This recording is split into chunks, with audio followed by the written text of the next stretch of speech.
Hi, my name is Neb Camus Sen Atum Re, and this is the 24th video in this Black History series. They gave us the month of February for Black History, the shortest month. That is subliminal.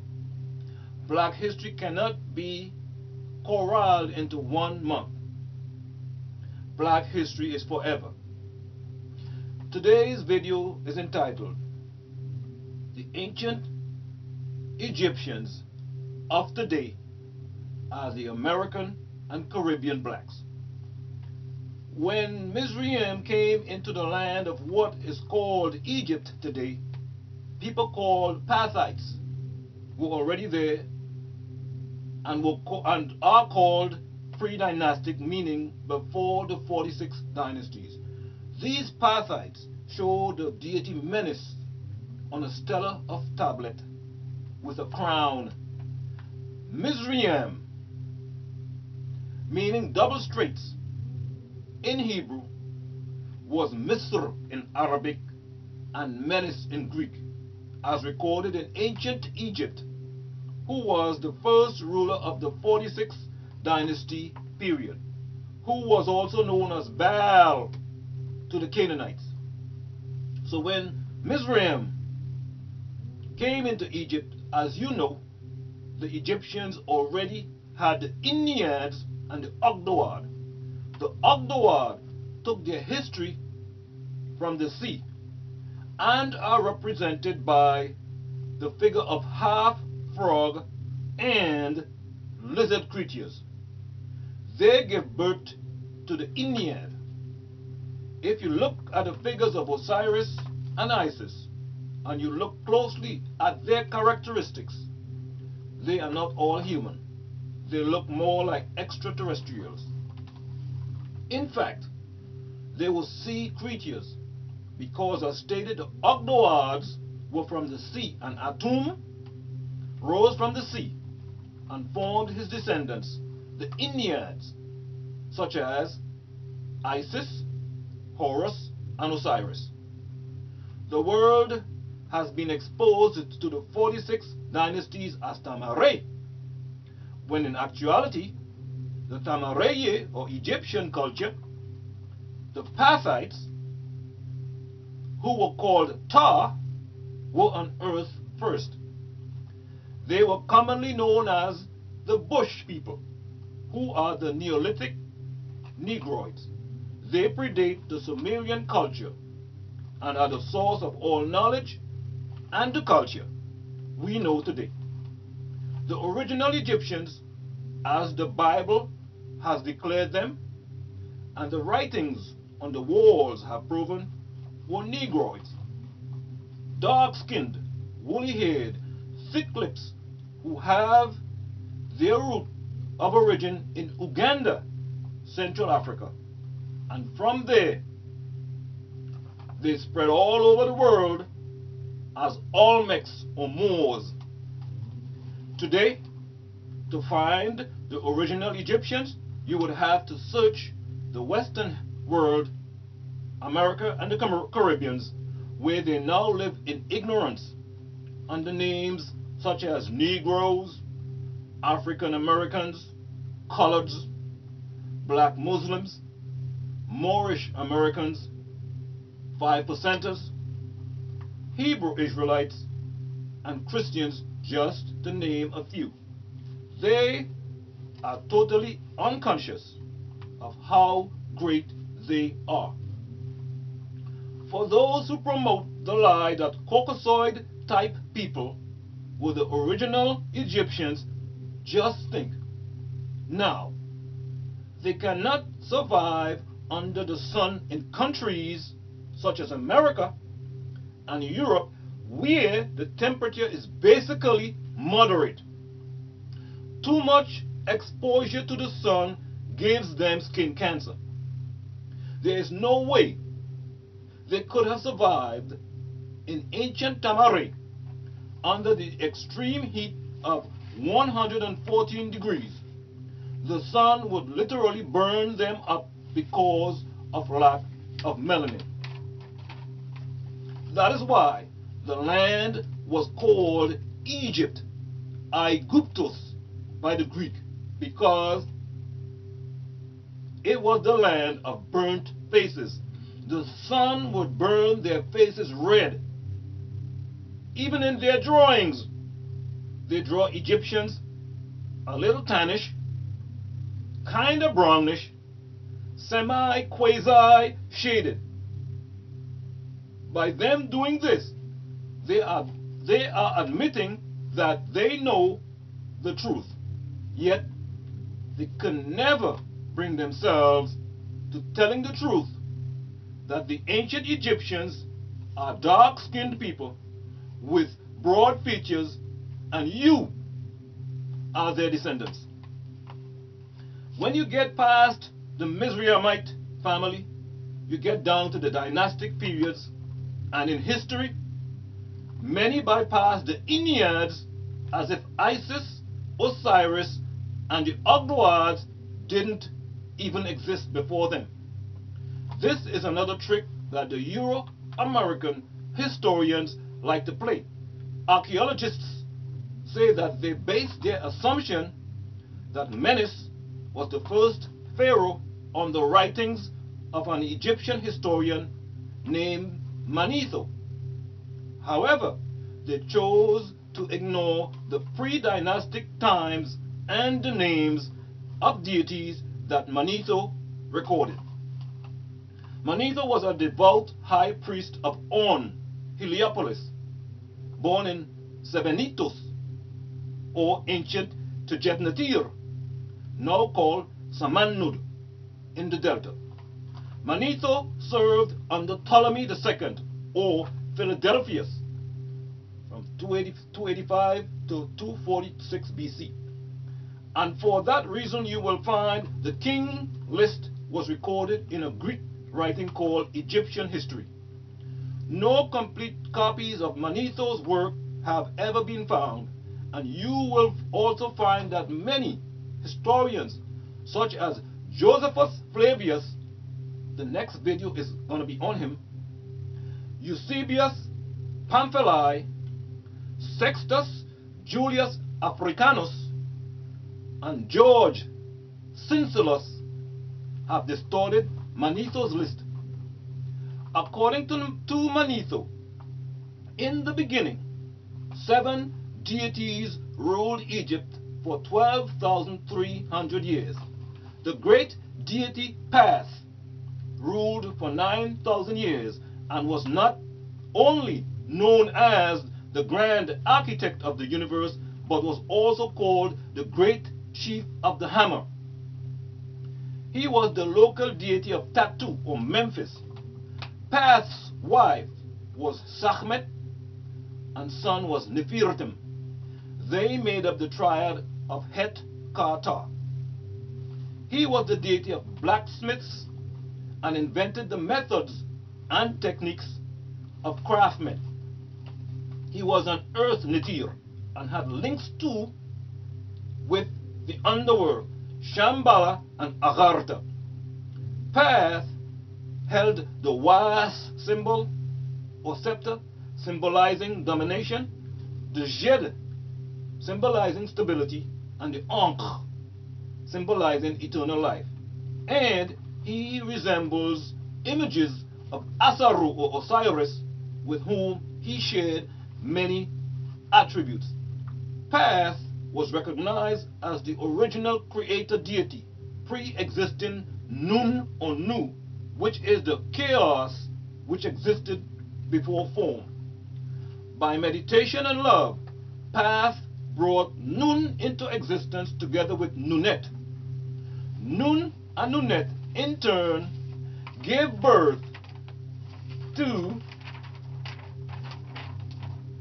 Atum, who was given the title the Thought of Ptah.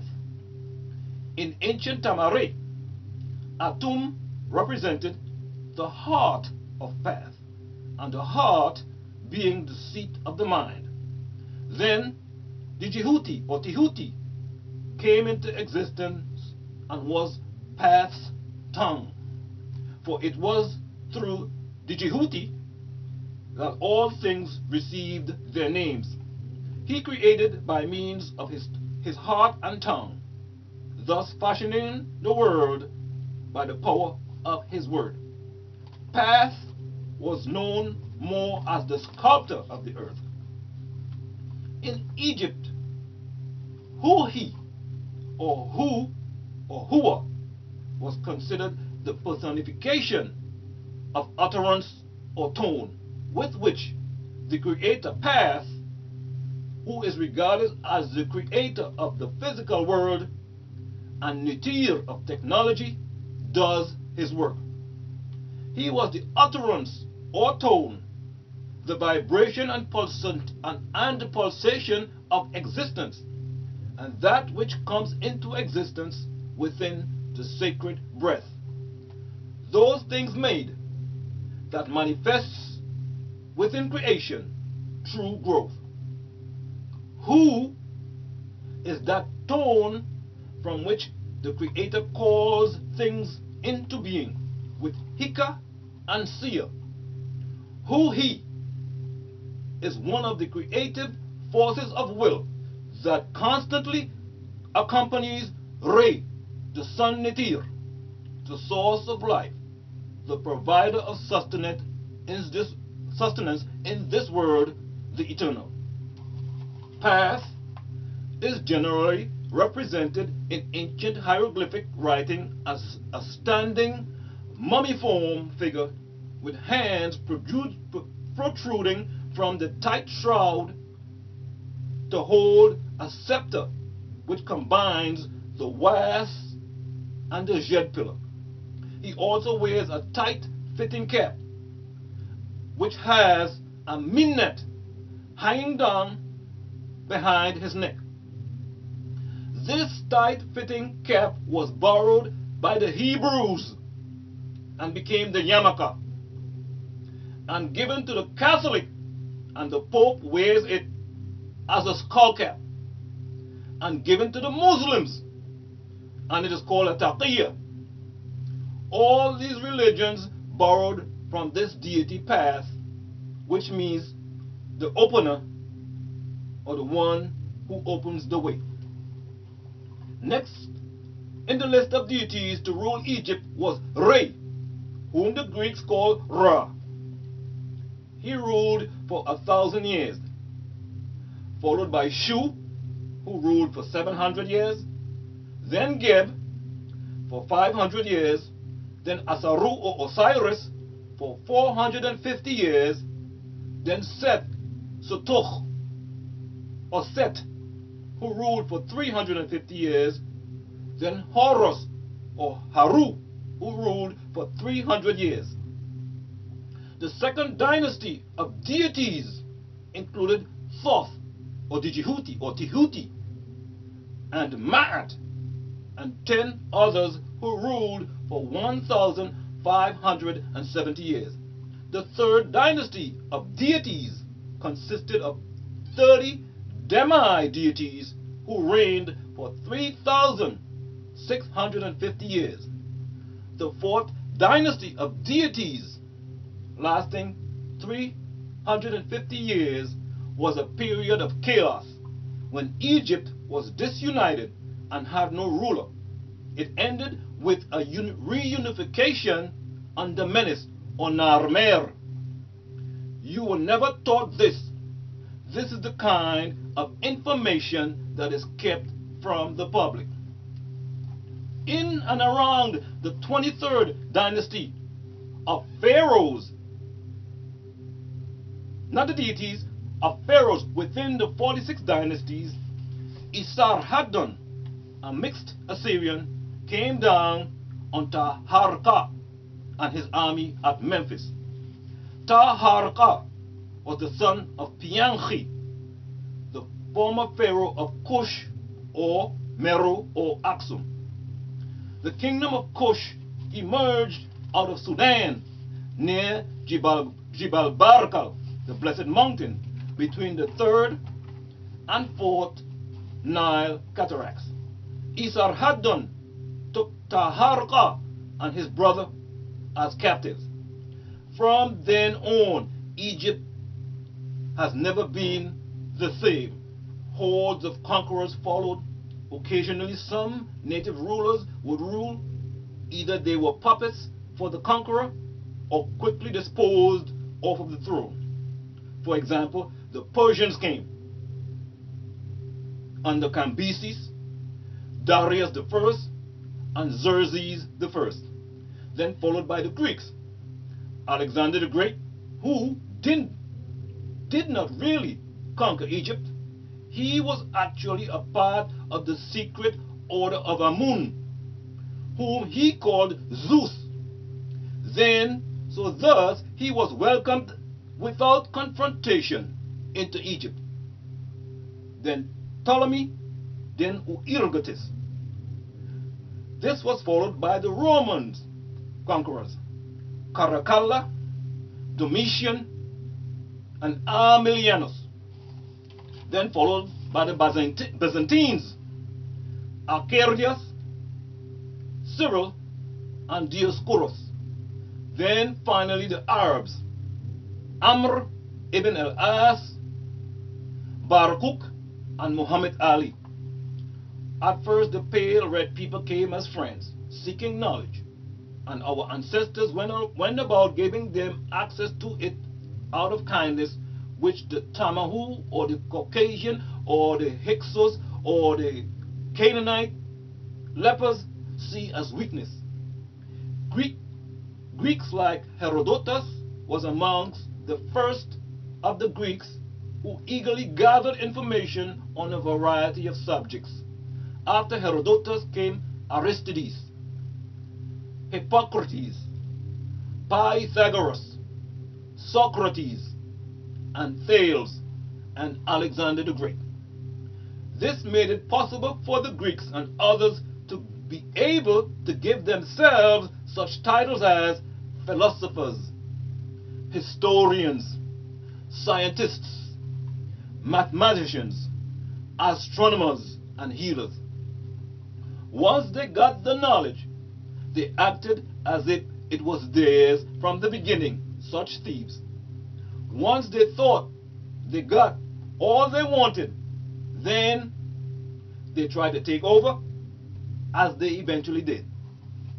In closing, we would like to mention something else about John Hansen, the first president of the US, the Nubian Moor, something that we overlooked in the past two videos, and that is there is a proclamation by the United States in Congress assembled November the 1st, 1782 AD, declaring Thanksgiving an official holiday, and the proclamation was approved and signed by John Hansen, President, and Charles Thomson, Secretary. Hansen declared the fourth Thursday of November as Thanksgiving Day, which is still recognized today. This again dispels another one of the misinformation. You were told that this feast of Thanksgiving was in honor of a feast held at Plymouth between the Pilgrims and the Wampanoag Native Americans, celebrating harvest health from God in 1621, 161 years later. Thus ends today's day. We hope that you learned something from this video. We urge you to share this video and to subscribe to the only channel where you will learn true ancient Egyptian mysteries. No more lies, no more guesswork. So share, subscribe, click on the like button below. See you at the next video.